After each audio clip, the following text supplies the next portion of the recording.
Hi, I'm Chuck Dorsett for Weaver Leathercraft, and we are going to make two gorgeous leather journals. Now, right off the bat, two big points to this video. First off, leatherwork is just elements, and they are all easy to learn. So we're going to break this down into chapters. That way you can see every tool and exactly what it does. Second big point though, sky is the limit with design. We're going to use one design. We're going to drop in this beautiful feather pattern. But the coolest thing about this, I love this pattern, but we don't have to be top-notch toolers to make that gorgeous every time. I'm going to show you exactly how to do that. Now, any tool, any liquid, any leather I use in this video, weaverleathercraft.com, or check below. We've got links there. Going to take you straight to the website. Now, first step in any project, we're going to make our patterns. So let's step over here and start on that. Now let's start with our field journal, because this can be a pretty good sized pattern when we lay this out. But this is super easy, because all I'm going to do here is take my insert or my journal. I can measure that out, or I can simply lay that in and draw a broken line, because that's not our cut line, that's our actual size. Our pattern line is out here. We're going to add 3/8 of an inch all the way around, which makes this a great pattern. Easy, it's going to fit just about any journal you have. We're going to add 3/8 because we're going to hand sew on all four sides to sew our flap in. So that gives us 1/8 of an inch for our stitch line and 1/4 of an inch so that our journal or our insert will fit in comfortably. Now, with our flaps, I'm going to bring this in 3 inches. One trick here is I don't want to bring this flap in too far, because the further in I bring this, the more someone is going to have to bend the spine to insert this. Say we've got an old family Bible. I don't want them to have to do that to get this into our journal cover. So for this, let's go 3 inches in from our edge. Not from our sides, not from our journal edge, but from our pattern edge. So I'm going to drop in marks and lines 3 inches in from each side. And there we go. Okay, so our flaps are in. Now I've got a flap panel here, again to save us a little time. That's 3 by 9.5. Easy enough. But here's a small trick.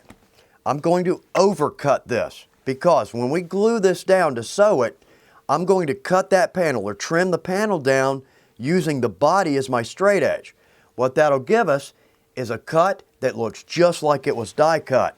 So we've got 3 by 9.5 as our actual size, but we're going to add 1/4 inch to our 3, so that's 3 1/4 inch, and then 9.5 is our length, so we're going to add 1/2 of an inch, 1/4 inch each in, so that's 10 inches.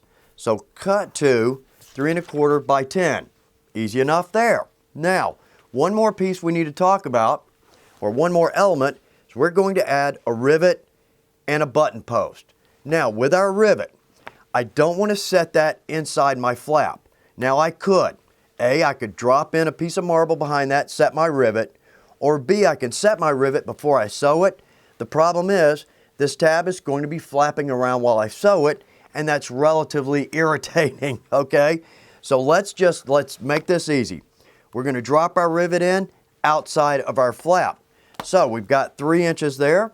Let's simply come in another 1/2 inch, make a mark, circle that, and we're going to call that rivet. Now, I've also labeled this back and front to keep us from getting confused. Now, we're going to come around to our front. With the Sam Brown, that simply screws in. Easy enough. So I don't really have to set that like a rivet. So I can drop that in under my flap, and I'd like that maybe a little bit closer to my edge. So let's go 1 1/2 inch in from there. Let's drop that in and put button post. There we are. Easy enough. Cool, our pattern literally is making itself. Now, one more piece, our billet. Now, we need 3 1/2 inches here. We need to make a 3/4 inch bend, and then 1 1/2 inch here.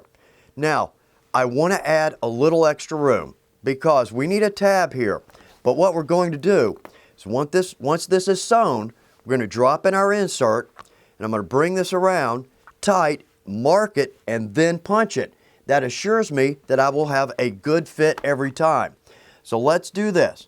Let's write in billet, 3/4 inch width by 7 inches. That's going to give me plenty of room for a tab. Well, easy enough. There's our pattern. So let's do this. I'm going to lift this up, cut it out. We're going to pull this out and work on our feather.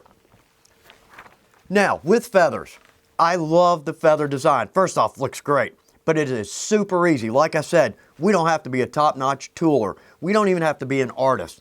All you have to do, go online, search feather silhouettes, and then hit images. You are going to get all manner of feathers, but because that's a silhouette, it's going to be easy to trace out. So you can print that, you can size it proportionally to your project, and feathers will fit all manner of shapes and sizes. Now, I'm not going to drop this on our pattern because I can use this anywhere. I'm simply going to trace this onto my tracing paper and I can use it on any project. Size, I've got 12 inches here. Even a small feather would look great, or a small feather in the corners, all manner of ways to go here. But let's drop in 2 feathers. We're going to add in a little tooling or stamping to make it look like a concho and drop in an initial. So let's take our tracing paper, drop this in over our pattern, tape that down, and now here's 2 tricks. We're going to use tools. First off, we need a good even circle, and I will never draw a circle freehand easily. But what I can do is take my template and our circle is done. All right, easy enough there. Second trick to these is a French curve, because our quill, that's the one thing that does need to be clean and straight. And again, I'll never hit that freehand. So what I can do is drop in my French curve and simply trace that quill in. So I'm going to trace all 4 sides there. And quills are done. Let's add a nice little detail there. Okay, so we're already halfway there. Now I'm simply going to freehand trace right onto my tracing film. But again, does not have to be spot on perfect.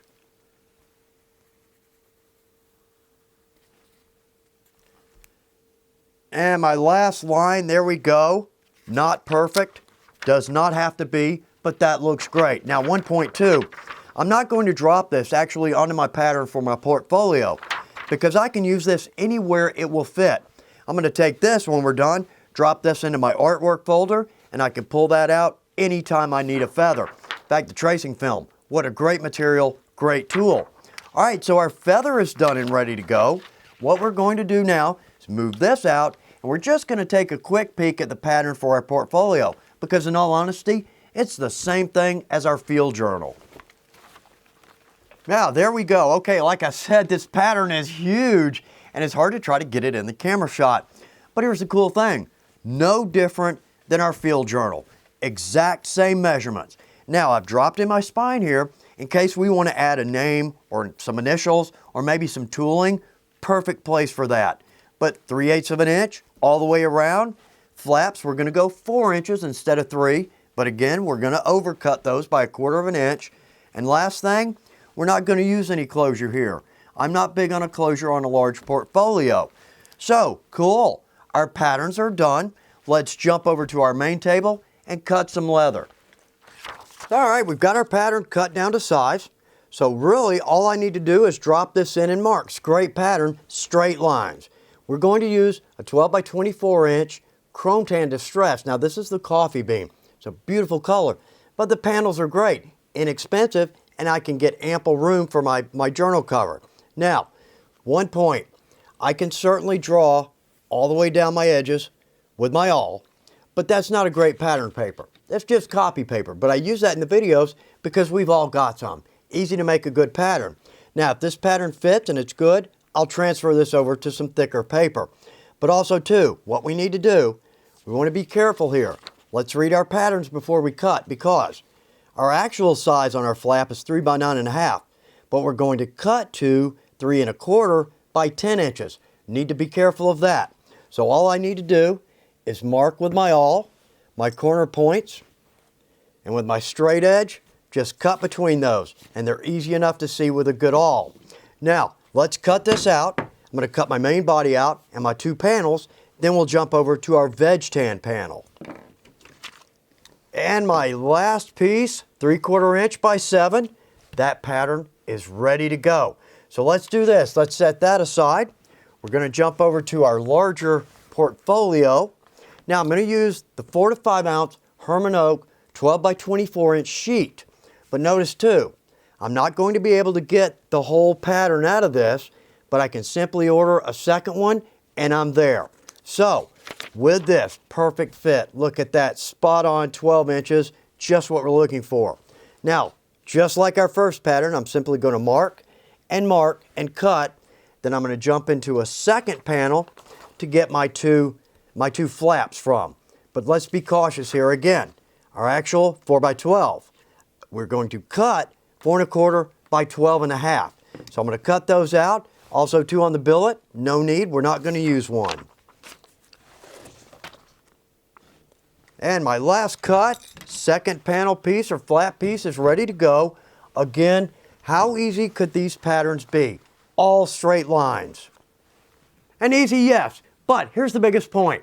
You'll notice this chapter is almost twice the length of any other chapter in our project videos because our pattern, we need to take our time there. If we take our time and we measure correctly, every step from here on will fit into place. We'll not only have a better time with it, but our project will look like we took the time, but we'll actually end up saving time because we don't have to cure mistakes. So let's do this. Follow me to chapter 2 and we're going to do our edge work.